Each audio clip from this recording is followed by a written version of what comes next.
Well, hello, my dears. Daniela here, and welcome to Spa Marketing Made Easy. Today, we are doing something a little different. I don't have any frameworks for you to install. I don't have any systems for you to build. We don't have any tactical deep dive. We're doing a check-in, a real check-in. Okay, so it is July. It is mid-year. It's such an important thing for you to do, to check in. Where are you at? Where are you aligned? How are you feeling? And with that data that you get, you have the ability to make change. You have the ability to influence the outcome of the rest of the year. Okay. So we are working with a lot of spa owners right now who are already taking action for what Q4 is going to be for them. They're in our implementation program. They're like, gosh, can I do a call every single week? Because I want to have more spaciousness on my schedule for Q4 so that I can fully serve my clients there, right? So they're planning ahead. They're working on their marketing. They're working on their offers. They're working on their strategy. They're not just flying by the seat of their pants for Q4. They are getting prepared to make Q4 one of the strongest ever for them, right? That's how we need to operate. And the thing is, Q4 is coming faster than you think. It's already July, people. It's already July. Now, that energy, that anticipation, that desire to use summer intentionally rather than just survive it, or rather than say, oh, it's our summer slowdown. This, it slows down a bit, unless you're like a waxing or sugaring studio. Like I know there's a lot of different kind of models that have very busy summers, but we do see in a lot of practices, there's a summer slowdown, right? You have families on vacation, they're maybe getting more sun exposure than they typically would. And this is the perfect time to get prepared, to do the work up front so that you have an incredible Q4. All right, so we're going to do a mid-year audit together. I'm going to walk you through the numbers you should be looking at, the questions you should be asking about your business, and we're going to be looking at how you are doing, how you are feeling, because you are your business's greatest asset. And so it's not just about the numbers. It's about building a business that supports the life you want to live. And that means that you need to be happy and joyful in what it is that you're doing. Okay. And so we are going to go through this entire process. So let's start with the business check-in. All right. So if you set goals for the beginning of the year, then we're going to look at those goals and we're going to see kind of where you're at, right? How are you faring compared to what you intended to do? Because now that we're in July, okay, so we've got half the year behind us, we've got a good amount of data, but we still have plenty of time to make meaningful adjustments. And some of the numbers that we're going to be looking at are the numbers that you will be able to be focusing on that'll help you make those meaningful adjustments. Now, we obviously don't have time to start completely over. We're not going to be able to fix every single system in your business, but we are able to identify what is working and really double down on that. And we have the opportunity to stop what's not working. And we can finish this year and go into busy season with clarity instead of chaos. Okay, so here's the numbers that I want you to pull this week. So your revenue of where you're at versus the goal that you set for yourself. Okay, what did you project that you would hit this year? And where are you actually tracking, right? So not just total revenue, but I want you to look at where you're at right now and as a percentage, right? And where you need to be by December. So if you're 45% of your annual goal in July, you're slightly behind pace. If you're 55%, you have a little bit of room to breathe. But also keep in mind, that is only if you set your goals based on past performance, because so much of the revenue that comes in during Q4 and Q1. So this is total side note here, but if you want to have $1 million spa, you don't take 1 million and divide it by 12 and say, my goal for every single month is 83,333. You take what you actually do in those numbers, like what percentage. So if you had $100,000 month one month and you had a $70,000 month another month, you're going to look at the percentages of each of those months and break that $1 million up accordingly, so that you're going with the kind of ebbs and flows and the seasonality of your own business. Okay. So you may be at 45%, but that might be actually right on track of where you're supposed to be for July because of the amount of revenue that comes in Q4. Okay. So keep all of that in mind. Now, here's what I want you to think about.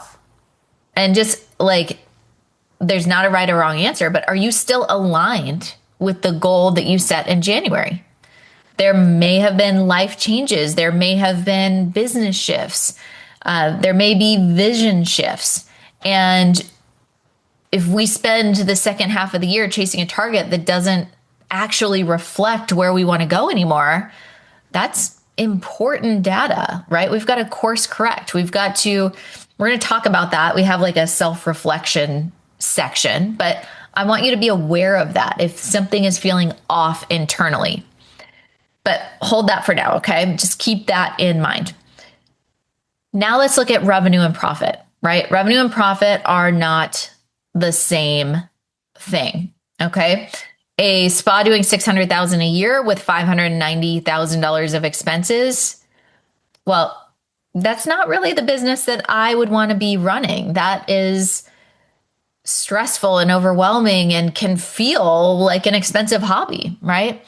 Profit is the number that funds your life, that pays you what you desire, that gives the business the reserves that it actually needs to grow without you just white knuckling every single slow week.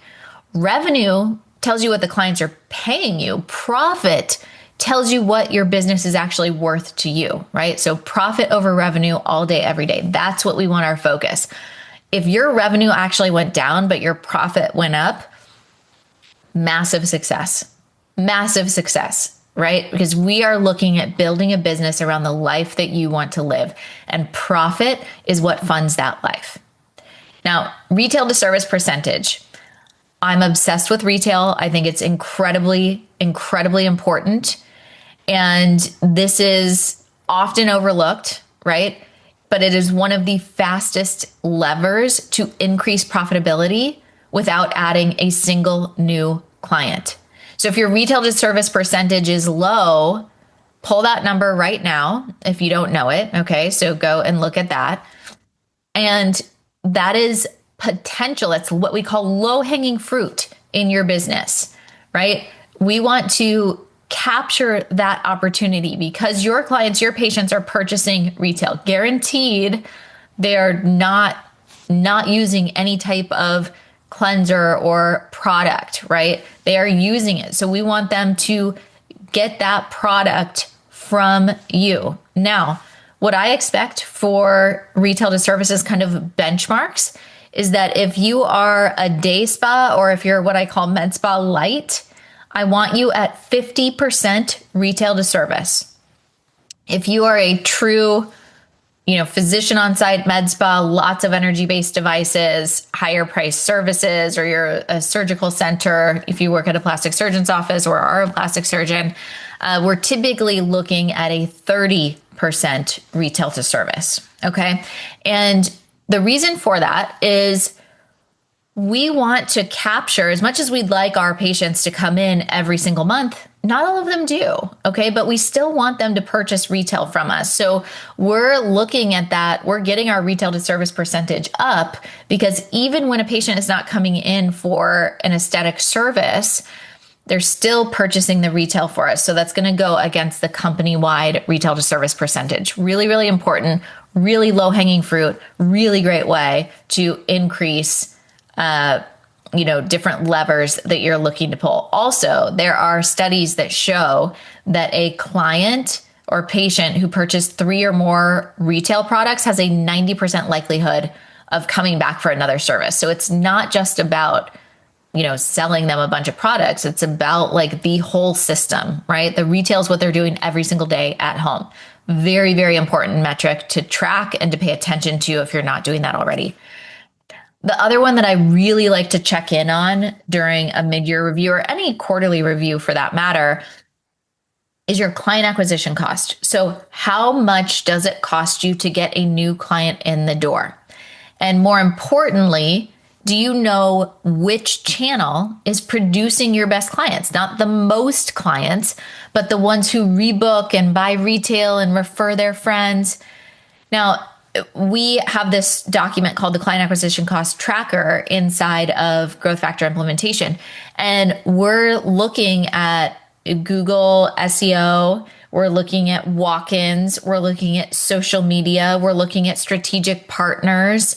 We're looking at just a variety of ways that people are coming in, referrals, obviously, but we're also tracking a whole slew of other data to really understand the quality and quantity. Now, you may get more clients from Instagram, but they're not rebooking, they're not purchasing product, they're not joining your membership. And so it may seem that those are the right ones, but then you're seeing everybody that comes to you through Google. It may be less, but they are joining the membership. They are purchasing retail. They are referring their friends. That's going to let us know that we have a higher quality from Google or SEO than we do from Instagram. And it may be vice versa. It's not there. Both can be true. It's for your specific ICA. Where are you finding them and how are you getting them into your practice? This is some of the most valuable data because it can help us as a spa CEO make the decision of where am I going to put my time and energy when I'm focusing on marketing for Q4, right? We don't want to throw spaghetti at the wall and be like, okay, I need to get more clients. I've identified that I have a lead flow problem and not a retention problem. And we all have to get, we lose about 20% of our clients every single year for a variety of reasons, often that have nothing to do with you, right? Financial situations change. Someone may get pregnant or be nursing. Someone may move, right? There's so many different things that, we can't take any of that personally.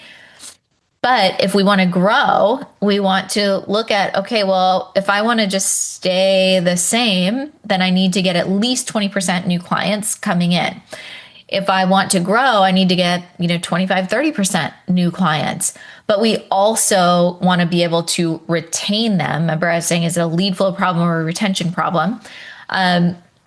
Our minds often go straight to lead flow. I need more people coming in. But if they're just dropping off the back end, then that's a recipe for like a hamster wheel problem that's going to lead to exhaustion, right? So we want to look at that. And if we know, hey, we've got to get new clients in, we want to understand how much it cost us to get a new client and what the quality is. So it's really important. And it's a really simple way to get that data so that you are not just, again, like throwing spaghetti at the wall. Okay, so I want to talk about profitability. Okay, so not profitability of the practice, but I also want to talk about profitability of each individual service that you're offering. This is another really important thing that we do inside of our programs is we get super crystal clear on the consumable and payroll cost of every service that you're offering. And if we, that's another way that we can say, hey, we can increase profitability if we find the overlap between our most profitable services and the services that give effective results that we enjoy doing that also serve our ICA, right? Those are all really important pieces. Now, I cannot tell you how many times we've started working with a spa and done the cost of treatment analysis and found that the services on their menu, they're actually losing money. Like, I'm not exaggerating at all. Like, they are losing money. It is costing them money to do those services. Okay. So every time that service gets booked, the spa CEO who's working so hard to attract that client is actually losing money on that service. And the owner had no idea. Because overall, the practice is profitable. The lights were on, the payroll's getting covered, the revenue looked okay. But what was happening underneath was the more profitable services, the energy-based devices, the waxing, the sugaring, the services with low consumables and higher margins, they were carrying that low margin load. The high consumable services that were actually quietly draining the practice. Okay. So I've shared a couple of times, this was like a moment that my mind was completely blown, because we were working with a spa owner, and she charged $299 for an enzyme treatment. And then she also charged $299 for microneedling. And she was only looking at the retail price. She was not looking at profitability. And like, this is not uncommon, right? This is not this like, oh, how could she not know that? No, it's a very common thing, and like, no judgment here, right? We work with so many people that are so clinically competent and so focused on solving the problems of their patients. And when it comes to business, that hasn't crossed their mind. They're only looking at solving the problem of the patient. And that's where she was, right? She was saying, okay, well, I've got this treatment, I've got this service. They're both $299. I'm bringing the same money into the practice, but she was not. It was like not even close, the difference in profitability. And she had been promoting the other service that was so much less profitable, when both were equivalent, right, in the results that they were going to, what she was, trying to attract. So important here for bigger picture to understand the profitability of each of your own services. And so if you have a gap to make up between now and the end of the year, we again want to understand, are we promoting the right services, right? It's not just getting new clients in that is the only lever that we can pull, or getting our existing clients to rebook more frequently. It's really looking at these numbers and understanding, like when you hear people talking about working harder, not smarter, or other way, working smarter, not harder, this is what they're doing, right? They are looking at these specific numbers to really lead with the things that are going to ultimately help their business bigger picture. All right, so let's talk about operations and systems. It's because your mid-year check-in is not just numbers, right? We want to look at efficiency. We want to look at productivity. We want to look at, whether your business is actually set to handle what's coming in Q4, right? So Q4, for almost every business model, it's the busiest time. It's peel season, it's holidays, it's, for whatever reason, everybody, wants to, you've got Thanksgiving, you've got Christmas, you've got New Year's Eve. There's the whole new year, new you. Everybody's got this like motivated energy. So we've got a lot of things going on. That Q4, it's gift cards, right? Like there's just like a massive surge of energy in Q4. And without fail, I have spa owners that 4 days before Black Friday are like, I'm going to run a gift card special. And I'm like, okay, great. And they do well. But I'm like, what if you actually had that planned in the summer, right? And you could actually lead into it and start seeding it with your staff and start seeding it with your clients and have all of the marketing materials. How much better would that promotion be if you actually planned it out, if you gave your whole self to the CEO work? That's the kind of stuff that I'm talking about that gets dropped when you're in the room 4 days a week, right? Because when else do you have the time to really dive into things that could support and help the business as a whole? Okay. So right now, I want you to look at your systems. If your systems are held together by your constant presence, if your business slows down when you're not watching it, if your team is still coming to you for the answers that should live somewhere else, if your marketing goes quiet whenever you get busy, Q4 is not going to be a growth season, friends. It is going to be a survival season. So here are the questions that I want you to ask about your operations right now while you still have time to address them. Are your team members clear on what they own? Do they own anything? Right? That might be a step back question if you don't have them owning anything. Not just what tasks they do, but what domains they are responsible for and what decisions they can make without you, what success looks like in their role. So if your team is still waiting for your input before they move on anything, that is a bottleneck, and Q4 is going to make it worse. We actually just created this document in our business that's called like a decision tree. And we went through every single department and documented on a piece of paper who has ownership, at what point does this get escalated to me, who has the authority to make different decisions, what is the process. It was a long time to create, and thanks to the help with our AI employees, we were able to get through it. But now we have, black and white clarity on the decision tree process. Okay.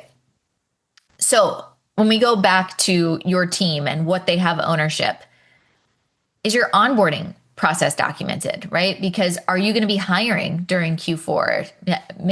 Maybe you're not intending to, but maybe that is, one of the little gifts of the season is that you're going to be bringing on a new team member for the holiday season, a provider, a front desk, anyone that you need to be able to onboard. And if you don't want it to take 2 weeks of your personal time, if all the onboarding still lives in your head, this is the month to get it out of your head and into a system. Is your marketing set up to run consistently even when you're slammed? Do you have a content system, a scheduler, a batching process? Do you have AI employees to help you create? That means your Instagram and your emails, we don't want them to go silent in November because you were too busy to write anything, right? Your clients are going to be making decisions in October and November, and the spa that is consistently showing up in their feed is going to be top of mind for what they do, right? And, speaking of AI employees, which ones are you currently using and how are they reducing your workload? Not which tools have you signed up for, but which ones are you actually using, and are you using them in a manner that they are truly an employee in your business, an asset in your business? Are they saving you time and money? So if you have Claude, are you using it to write one Instagram caption a week? You're leaving most of what, like 99.9999% of what Claude is capable of. And honestly, yes, it's going to help you write, but it's still going to take you a massive amount of time to sit there and prompt, right? Set up AI employees, set up CoWork, set up Claude Design. I mean, there's so many different things that you can be doing to get that marketing off of your plate. All right. Go back and listen to the delegation episode. I believe it was last week's episode. And we talk a lot about how to, when you're delegating, how to refine, similarly how you do with human employees, how you would do with your AI employees. Super important in the marketing piece. Okay, so I had mentioned that I also really want to do a personal check-in because this is extremely important to me. I live and breathe that you are building a business around the life that you want to live. That's going to shift and change depending on the season that you're in. For me, I needed to be location independent because my husband was active duty military and I didn't want to geo-batch. I want to be able to pick my kids up from school. I want to be present for my life, right? I love what I do. I'm obsessed with what I do. I feel so grateful for what I get to do every single day, but it also doesn't define who I am as a person, right? My family, my relationships, that is the most important thing to me. So you've got to check in on how you are doing. How are you doing? How are you feeling, right? Are you in a constant state of overwhelm, of stress, right? Not your business, you.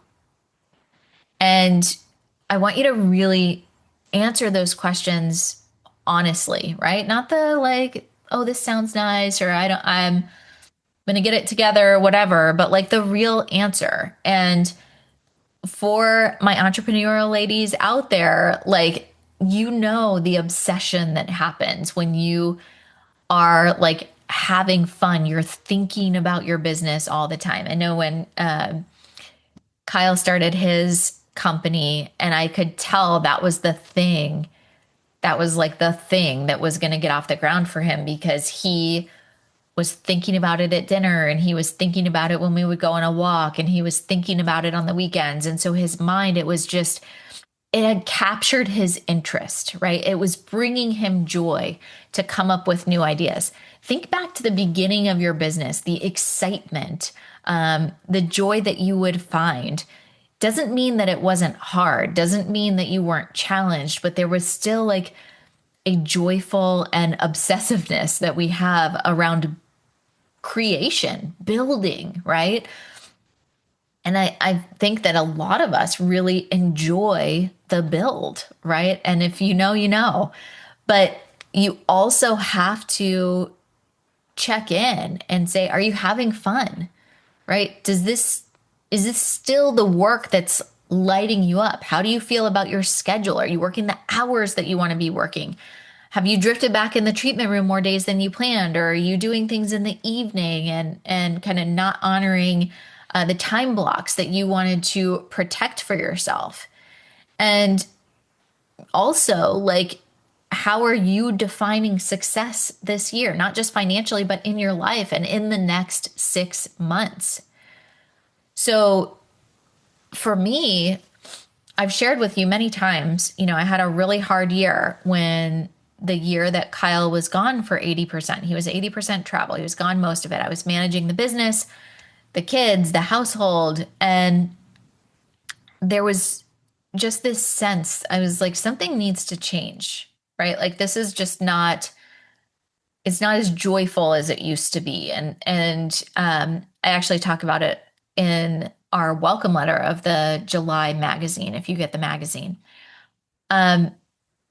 There was this unrest, and there was also this kind of AI on the horizon of what was coming. And I made one of the hardest decisions that I have ever made. Like, sometimes I'm still processing it today of like, I can't believe I actually did that. But I'm so grateful that I did. But like, I decided to slow down, right? 2025 was a slow down year. And we had our previous iteration of Growth Factor. We had hundreds of clients that we shut down. We were a very comfortable 7-figure business. We were maybe even considered a boring business, right? Everything was on repeat. And then I changed it, and I shut it down, and I rebuilt, and we took a lot of steps back in a lot of areas. Our revenue was way down in 2025. It was a very hard year in a lot of ways. But that slowdown was the setup, okay? Because of what we built in 2025, the AI integrated program, right? The version of what we're doing now, the new coaching structure, the AI employees that we built for our clients, 2026 is on track to be not only our highest revenue, but our highest profit year. Not in spite of the hard year, but because of it. And I'm talking about like in the entire history of the company. So none of that would have happened if I didn't have that moment where I was like, something's got to change, something's got to shift. Am I aligned with what we're doing? Am I building something that I believe is the right thing to serve our clients in the future? Right? So right now, today, I want you to grab a journal. I want you to open a notes app. I want you to voice memo yourself. And on your morning walk, I want you to really ask yourself the deep questions. Are you still excited? Are you still having fun? Is your schedule reflecting the life that you are trying to build? And what needs to happen in the next 6 months for you to feel like this is a success by your definition, not anyone else's. Okay? It's so important. And I'm not saying like you're not going to have hard moments. It's super normal to have hard moments. It's super normal to go through parts of the business that you don't want to do, right? I'll say to Taya, it's not all rainbows and unicorns, right? Like there's certain things that we have to do, even if it's something that we love and brings us a massive amount of joy, right? So answer those honestly for yourself. Now, for the business check-in, pull your revenue goal versus your revenue goal, your profit. Compare where you're at to the goals that you set for yourself. Check out your retail to service, your client acquisition, audit your profitability. Those are your levers that are going to be the lowest hanging fruit to help you adjust course moving forward to find the money that you're leaving on the table. Okay. Now, the self check-in, just be honest with yourself. No one else has to see this self check-in. You just be honest with yourself about how you're feeling, whether you're still feeling aligned with the goals that you set in January and what needs to be true by December for this year to feel like a success to you, not just on paper, but in your life. Now, I want you to schedule 2 hours before the end of this week. No clients, no team, no fires, you and your numbers and your honest answers. And I want you to make a clear decision about what the second half of the year is going to look like. Not 20 things, one decision. What is the most important thing you are going to focus on between now and December? All right, Q4 is coming, my dears. I feel like I'm saying like winter is coming. Q4 is coming. It always does, right? And it feels like it comes faster and faster and faster every single year. I want you to walk into Q4 with clarity. I want you to know your numbers. I want you to have your systems in place. And I want you to use the summer right now intentionally so that you have your best Q4 ever. I am so excited for you to take this and do something with it, okay? Action creates clarity. Don't just listen. Apply this to your business. This will make a massive difference. Okay, my dears, that is your episode for today. If this resonated, please let me know. Please tell me what came in your check-in. You can send me a DM on Instagram. You can send us an email.